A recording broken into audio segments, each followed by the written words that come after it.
जब पहली बार जीवन में देखा, सुना, उन्हें न केवल अपनाया, अपितु उसे इस कदार उनके प्रति समर्पण हुए कि आज जो उनका अनुभव है वो साक्षात गुरु कृपा से ही सफल हो रहे हैं। श्री मनसुख जी ने 2 पद यात्राओं का सफलतापूर्वक समापन भी किया है। आइए इनके श्रीमुख से इनके अनुभव को सुने।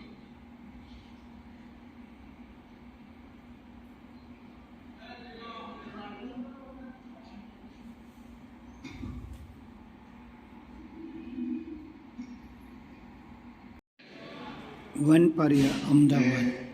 मनसुख भाई वनपरिया अहमदाबाद से और मेरी वाइफ उमा बहन, हम दोनों सूक्ष्म रूप से विराजमान बद्रीनारायण त्रिपाठी जी, योगी जी महाराज, अखिलेश जी महाराज, भारती माता, सबको मेरा हार्दिक प्रणाम। और हम लोग 2018 से शायद अहमदाबाद में पहले स्टार्ट किया था। मैं 2017 में रिटायर हुआ था। उसके बाद थोड़ी बीमारी चालू हो गई थी, क्योंकि 60 साल के बाद तो शायद सभी को कोई ना कोई बीमारी तो आती है। तो मेरा डायबिटीज बॉर्डर पे था, कोलेस्ट्रॉल भी बॉर्डर पे था और बीपी भी था। और मैंने 6 महीना तो वैसे ही चलाया। बाद में मेरा हाथ में थोड़ा दर्द था, तो मैंने ऑर्थोपेडिक की ट्रीटमेंट 6 महीना की और फिजियोथेरापी की थी, पर फिर भी कुछ आराम नहीं मिल रहा था। तो मैंने अहमदाबाद में 2 घंटे की एक शिविर होती है, उसमें अटेंड किया। और ये आश्रम की बुकलेट हमारे यहाँ आती थी पत्रिका, तो उससे तो रिजल्ट नहीं मिल रहा था। मगर वो 2 घंटे की शिविर करने के बाद पता चला कि ये कैसे करना है साधना। तो उसके बाद हमने साधना चालू की, तो 15 दिन में रिजल्ट तो मिल गया, मेरा सब दर्द चला गया। और उसके बाद हमने यहाँ आने के लिए बताना थी नवरात्रि के लिए। तो नवरात्रि में श्यामा दीदी से बात की, तो वो तो फुल हो गया था। तो उसके बाद हम चैत्री नवरात्रि में यहाँ आए, और चैत्री नवरात्रि में हमने पहले 7 डे शिविर नहीं की थी। मैं बताता जूनागढ़ में होती है, लेकिन मैं जा नहीं सका। मैं वैसे ओरिजिनल जूनागढ़ का हूँ। तो यहाँ नवरात्रि करने के बाद वो साधना तो चल रही थी, तो यहाँ आने के बाद सब दवाई छूट गई। यहाँ आने के बाद सब पता चला कि ये दवा की जरूरत नहीं है और सब नॉर्मल हो गया था। तो उसके बाद उन्होंने 4 महीने के बाद शायद जूनागढ़ गए थे 7 डे करने के लिए। और मेरे ब्रदर को कम हुआ था, तो उसको मैंने वहाँ शिविर करवाई। तो उसके बाद 7 डे के बाद मैं उसको अहमदाबाद लाया था, और उसको मैंने 45 डे सिर्फ कच्चे दही रखा था, और जूस और कच्चा दोनों टाइम उसको अनाज नहीं दिया था। और उसका कंफा बिल्कुल नॉर्मल हो गए थे, और गोली भी सब बंद कर दी थी उसकी। उसको 5 टाइम दिन में गोली लेते थे वो, फिर भी 2-3 घंटे के बाद गोली की असर कम हो जाती थी, तो कंफा चालू हो जाता था। मगर ये साधना कराने के बाद तो उसको रिजल्ट बहुत अच्छा मिला था। तो उसके बाद जूनागढ़ में शिविर करने के बाद हमने वहाँ से डॉक्टर साहब के पास डेट ली थी कि अहमदाबाद शिविर 7 डे की या 1 डे पहले होती थी, बीच में बंद हो गई थी। तो हमने कहा कि हम अहमदाबाद में शिविर करना चाहते हैं। तो उसी समय डॉक्टर साहब ने 2019 में पहली शिविर दी हमने। मार्च महीने में हमने शिविर पहले लगाई थी। तो अच्छी रही।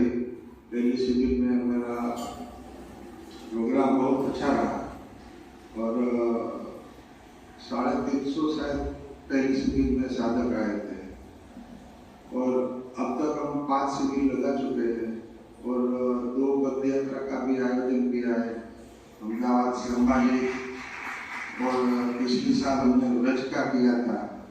डॉक्टर साहब को बोलते थे कि व्रज में हम साल जाते हैं, साल में 2 बार तो जाते हैं, तो डॉक्टर साहब ने कहा कि बाद में तो वो भी अच्छी रही। जो आए हैं इसमें भी है कोई पद यात्रा वाले, उसको बताया कि पद यात्रा बहुत अच्छी होती है और मेरा तो अनुभव यही रहा है कि मैंने जूनागढ़ से पालीताना की भी की थी कि अभी हम ये उपवास कर रहे हैं तो उपवास में तो यहाँ बैठकर करते हैं, मगर जब पद यात्रा करते हैं तो उसमें डेली 30-35 किलोमीटर चलकर ये नींबू पानी नहीं करनी पड़ती है, तो उससे मेरी स्वास्थ्य में बहुत रिजल्ट मिलता है अच्छा। तो मैंने तो बहुत मिला है, पता है कि ये पद यात्रा तो करनी ही चाहिए कि उससे सबसे ज्यादा एनर्जी शरीर में आती है। तो पद यात्रा के बाद हम अभी 2023 की शिविर हमारे यहाँ लगने वाली थी फरवरी में, तो उसकी तैयारी में मैं गांधीनगर था और मेरी शिविर यहाँ अहमदाबाद में थी, तो उसका अगले दिन 17 तारीख को स्टार्ट होने वाली थी, 16 तारीख का उसका एक्सीडेंट हुआ था।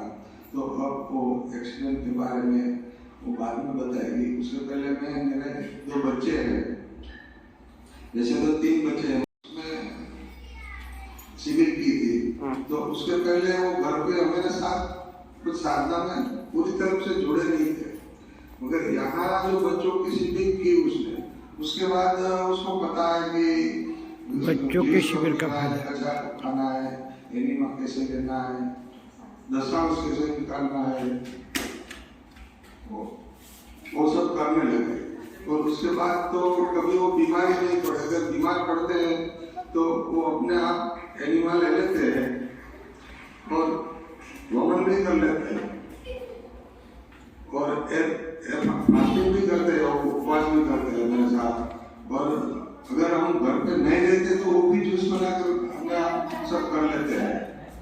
तो वो यहाँ जो शिविर लगती है जो बच्चों की, वो सबसे बच्चे छोटे होते हैं तब से उसको पता चल जाता है कि ये साधना क्या है और आश्रम क्या है और इससे हम जुड़ने से हमें क्या बेनिफिट मिलता है। मम्मी पापा ये करते हैं कई साल से, तो उसका भी अनुभव बहुत अच्छा मिला। और उसके बाद जब मैं साधना में आया तो उसके बाद यहाँ शिविर करने के बाद दशांश नहीं निकालता था, तो 1 साल के बाद मैंने दशांश निकालना चालू किया। तो दशांश से मेरे को बहुत बेनिफिट हुआ, कोई भी मेरा कार्य रुकता नहीं है। और जब पहले शिविर के लिए हम डॉक्टर साहब के पास गए तो यहाँ आए थे, तो मैंने बोला कि डॉक्टर साहब कुछ फर्क नहीं पड़ रहा है, तो डॉक्टर साहब ने बोला था कि आप सेवा बढ़ाओ। तो उसके बाद हमने सेवा चालू की, तो ये सेवा से हमारे जीवन में बहुत परिवर्तन आया है। बस मैं 2018 से साधना में जुड़ी हुई हूँ। मेरे को डायबिटीज था, वो 3 महीने में मेरा कंप्लीट हो गया। फिर मैं फिट ही थी और कोई बीमारी नहीं थी, लेकिन साधना कर रही थी। उसके बाद सेवा भी कर रही हूँ, 7 डे में भी पूरी तरह के साथ ही रहती हूँ। और 7 डे शिविर थी तो मेरा एक्सीडेंट हुआ था, और एक्सीडेंट हुआ था लेकिन डॉक्टर सब लोग डर गए थे। फिर मेरा सर्जरी हुआ, और सर्जरी के बाद डॉक्टर ने बोला कि आप 6 महीने तक बेड से उठ नहीं सकती, सिर हिला नहीं सकती, झुक नहीं सकती, और इतना बोला था कि आप सब निकलेंगे। मेरी सर्जरी सिर पे मगज की हुई थी। और जो छोटा मगज होता है ना वो जो लिक्विड होता है ना वो लीकेज हो गया था, तो इसी वजह से सर्जरी करी। फिर आप लोग बोलते हैं कि डॉक्टर मना करते हैं, लेकिन डॉक्टर ने, मेरी बेटी भी डॉक्टर है, दामाद भी डॉक्टर है, और सब लोग साथ में थे, ये भी थे। डॉक्टर ने बोला 15 दिन में आईसीयू में थी। आईसीयू में मुझे 2 बार एनिमा दिलवाया था, 2 बार एनिमा दिया, रूम में आई, इन्होंने दिया। फिर रिजल्ट देखा तो डॉक्टर भी बोले कि आप कैसे अच्छी हो गई। 2 महीने में फिर मेरा एमआरआई हुआ तो उन लोगों को ऐसा झटका लगा कि इसको इतनी रिकवरी कैसे आई। लेकिन शिविर के टाइम डॉक्टर साहब को भी पता था कि मेरा एक्सीडेंट हुआ, लेकिन हम लोग अपने डॉक्टर साहब की गाइडलाइंस के नीचे चल रहे थे। आईसीयू में भी मैंने कुछ 4 महीने तक अनाज नहीं लिया, जूस पर ही रही, और मेरी रिकवरी इतनी जल्दी आई कि डॉक्टर भी इनको बुला के बोले कि आप क्या कर रहे हैं, हमें भी करना है साधना। आप कैसी साधना कर रहे हैं? जो कोई आए, पेशेंट आए तो मैं आपके घर भेज सकता हूँ? तो इन्होंने बोला कि हाँ भेज सकते हैं। लेकिन सर्जरी के बाद मुझे आईसीयू में भी इंजेक्शन लगाया था इंसुलिन का। मेरी सर्जरी के बाद भी मेरा डायबिटीज 300 ऊपर था, लेकिन घर पे आए हम 18 दिन के बाद हॉस्पिटल से, मेरा डायबिटीज तीसरे दिन ही नॉर्मल हो गया था। और मैं अभी एक्सीडेंट में बोले थे 6 महीने झुकना नहीं, करना नहीं, लेकिन मैं 3 महीने के बाद 1 डे शिविर किया था श्यामा दीदी का, घर पे ही किया था, और 100 लोगों का मैंने अकेले ही वो हैंडल किया था। उसके बाद मैं पद यात्रा में आई, लेकिन दीदी को पता नहीं था कि मैं पद यात्रा में आई। तो दीदी का ऐसे ही फोन आया, मैं बोली कि मैं तो यही गोकुल में हूँ। दीदी बोली क्या आप पद यात्रा में कर रही है? मैंने बोला हाँ मैं पद यात्रा करूँगी। कर पाएगी? लेकिन हाँ मैं कर लूँगी। फिर बोले कि दवाई सब बंद हो गई? मैंने बोला हाँ सब दवाई 4 महीने में बंद हो गई। उसने तो मुझे साल भर दवाई खाने को बोला था, लेकिन मेरी दवाई 4 महीने में छूट गई।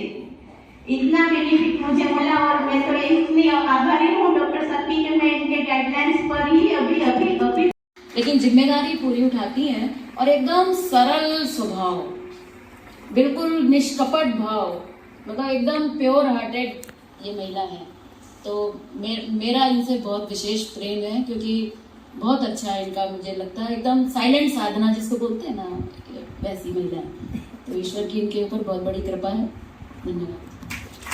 1 पर इनका बर्थडे 10 स्वस्ति नो बृहस्पतिर्दधातु। बोले योगी जी महाराज की जय हो। हम गुरुदेव से और यहाँ बैठे हुए सभी साधकों की तरफ से, और विशेष रूप से डॉक्टर साहब और आदरणीय श्यामा दीदी की तरफ से मनसुख भाई को जन्म दिवस की अनंत अनंत शुभकामनाएं देते हैं, और उनसे प्रार्थना करते हैं कि जिस प्रकार वे अपनी सेवा की साधना थे लोगों में लगे हुए हैं, इसी प्रकार इस साधना को आगे बढ़ाते जाएं। बहुत बहुत धन्यवाद।